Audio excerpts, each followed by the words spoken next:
समस्तजनकल्याणे निरतं करुणामयं नमामि चिन्मयं देवं सद्गुरुं ब्रह्मविद्वरम्. My salutations to everyone present here. Pranam. Good morning. Thank you for having me here.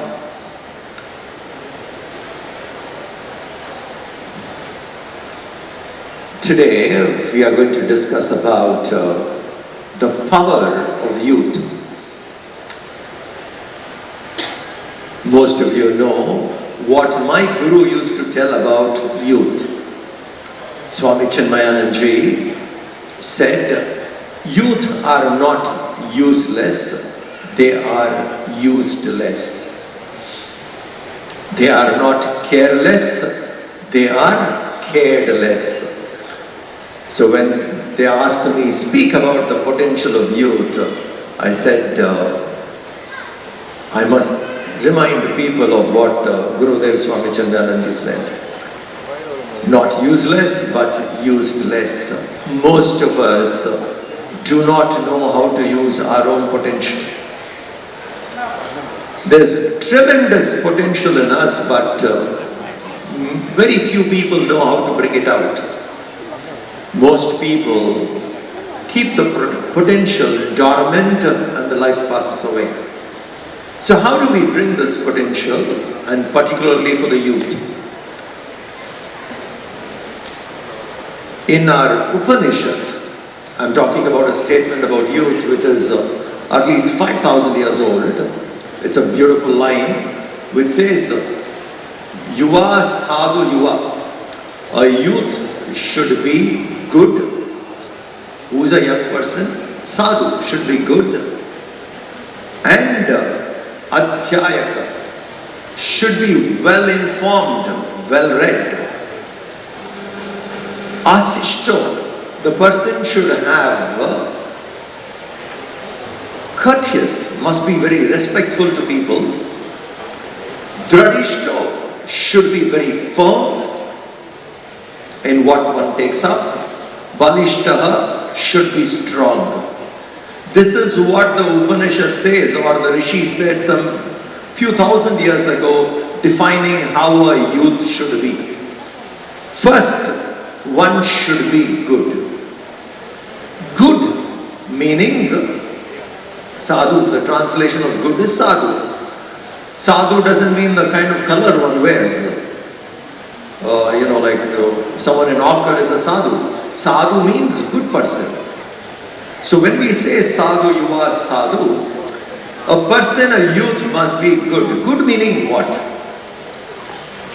Listen to everybody. And many a times we sympathize with such a good person. How many times we say, Ayyo Pavam, he's a good guy. Pavam, and he's a good guy. Feeling sad for someone being good. My teacher, Gurudev Swami Mitrananda said, just being good is not enough. You must learn to be aggressively good. Now this word he has used is important. Just being good will not do. Just being good, everybody can take us for a ride. We must be aggressively good. What is aggressively good? Let us say you don't compromise on your values, you don't compromise on your dharma, and yet you don't allow anyone else to take you for a ride. You don't compromise on your values and you protect yourself from someone taking advantage of you. Being good doesn't mean that we allow others to take advantage of us. So one of the examples can be Krishna. In the entire epic Mahabharata, if you see, imagine the cunningness of Shakuni. And Shakuni used to try different methods to have his way. And every time it was countered by Krishna. Krishna knew what are the methods Shakuni can adopt to take advantage of being good, but Krishna got it. So being good is not just being nice to people. You must do good things without compromising your values, and at the same time not letting someone take advantage of you. This is what one means by aggressive goodness. So young person, we must train young people not to compromise on their values. Do what you have to do, but make sure that you are not, nobody takes advantage of you. You are not taken for a ride. This guarding is important. For this to happen, youngsters must be trained to manage their mind. Mind management is very important. Only when we manage our mind well, we will have this quality. If we don't manage our mind, and the mind keeps wandering everywhere, and then that mind will not have this ability. So to manage mind is essential for being good. How quickly we get distracted. Just think, how quickly. What is the level of our focus? How many minutes we can focus on something without being distracted? Even sometimes when you try hard, it could be a message coming to you. It could be anything. And we get distracted so quickly. And with a mind which is established in getting distracted, what good can we expect from that mind? It is here. We must try to manage mind. To manage mind, one of the best exercises given in the past, and it is time-tested technique in all faiths. Time-tested technique is in all faiths is japa. When we do japa, we train the mind to stay where the body is. When we do japa, by taking the name of the Lord, you are moving the beads, the mind and body stays in the same place. When the mind and body stays in the same place, we are focused. Can I have the lights on the audience, please?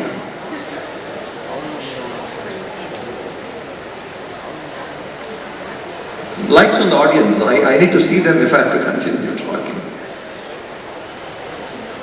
Somehow, don't worry about vacant seats, it doesn't matter. Put the lights on. Thanks.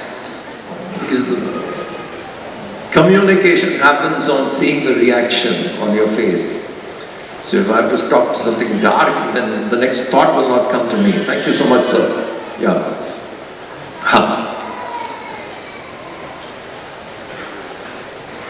So japa, which we do, brings the mind and body aligned together. Then we stay focused. We will not get distracted. This kind of a mind has to be cultivated. Please guide youngsters to develop this. Just not being good. Be aggressively good and keep your mind focused. Mind has to stay disciplined. Manage mind. Japa is one such method. So teach people this method. It is not an outdated method. It is time-tested, successful method, and which is part of all faiths across the world. Every faith follows this. Japa, bring it back, make youngsters do that, they will develop that quality. Then they become good youngsters who would be in a position to achieve things and not allow themselves to be, take advantage of them. The next point is adhyayaka. Youth must be trained to be well informed. Being well informed is very important. Most of the time, people with less information You will see, if they are not well informed, people with less information don't achieve much. So to be successful, one should be well informed. And many a times, our information is very, very minimal. Now, let me ask a question, just to see, how well informed we are about certain things which we do, every year. For example, let us say, celebrating Diwali. Diwali we celebrate across the country, and now in many parts of the world. How well informed are we? What is Diwali's contribution in building up a nation? What is Diwali's contribution in development of India? It's a festival. We celebrate festival, but what is its contribution? In this expression, even 1,000 rupees as an average. 800, 900 million people buying clothes for 1,000 rupees. What is the money spent on it? Just Diwali. I'm not talking about sweets, only clothes. I'm not talking about crackers. I'm not talking about gold. Lakshmi Puja, people buy gold for Diwali. So just imagine, only on clothes, 1,000 rupees with 800 million people minimum. What is the economy rotation which happens on a Diwali? Like this, every other festival. We look at a particular thing with a limited vision. Diwali festival celebrated, worshipping gods, conquering good over evil, little information. But a dynamic youngster should be informed all about it. I just gave a little data, what it means to have a festival celebrated and what is the economy involved. I read a recent report on Durga Puja in Bengal. For Durga Puja, the pandals which they make, one state in India, 32,000 crores was the rotation of money in making pandals for Durga Puja in Bengal. Think. So what happens when a festival is there? Imagine the money which flows around it. So we need to look at everything from all angles. Festival is something which all of us can relate, so I told you. It could be education. We need to see everything from all angles. That is called Adhyayaka, well informed. Partly informed, we cannot make leaders. A leader needs to be well informed. A youngster, if you want him to be a leader, that person must be well informed of daily rituals one performs, daily routines one performs in life. We should be well informed. Many a times people are not well informed, probably widely informed. That isn't good. Widely informed, you know little bit of everything. Well informed, one goes into detail. Train youngsters to go into details. Well informed. Asishto, the next point. Teach youngsters to be respectful. Be nice. Teach them how to be pleasant. Many of them do not know. I have worked with youngsters for 30 plus years. In the interaction, it takes a lot of time to groom them to that. And that is something which we need to try from early age. Groom youngsters to be pleasant in their communication. Pleasant when they converse with others. Train them that when they make a dialogue with someone else, it should have a positive impact on the other person. This is not there. That's why the elderly generation has a problem with young people, and one of the things they keep saying is, this generation doesn't respect. And the elderly feels very hurt for not being respected.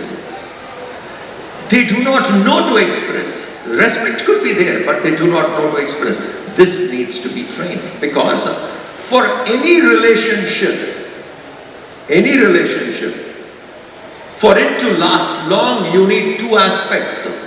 You need love and respect in that relationship.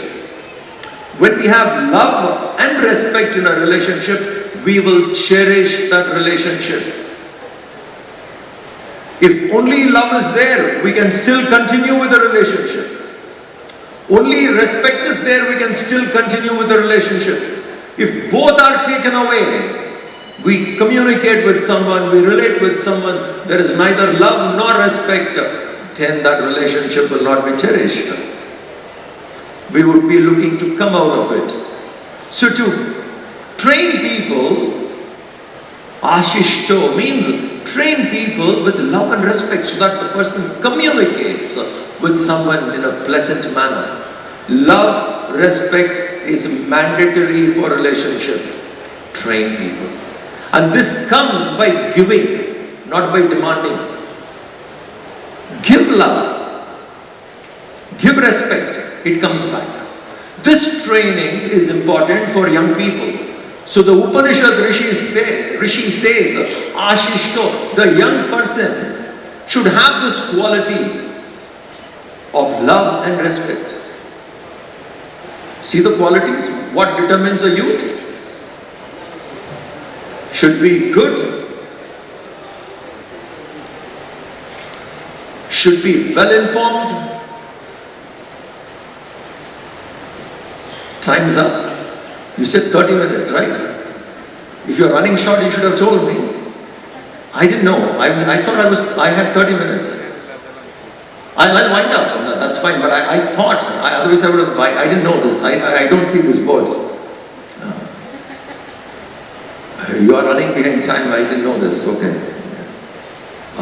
So the ashishto, the point there is have love and respect. The next one is dhrida. Teach them to be firm in what they do, not move away. Ashishto, dradishto, balishta. Teach them to be strong, physically and mentally. Today, young people find it very difficult on health.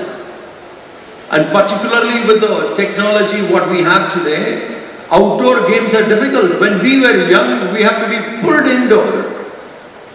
Today we have to push youngsters, go outside and play. Health matters. So physically and mentally, youngsters must be strong. That makes a youth. Who is a youth? Who is good, who is well informed, who has love and respect, who is firm in his decisions, and who is mentally, physically strong. This is the most ancient Upanishadic declaration of who is a youth. Yuva sadhu yuva. Thank you very much.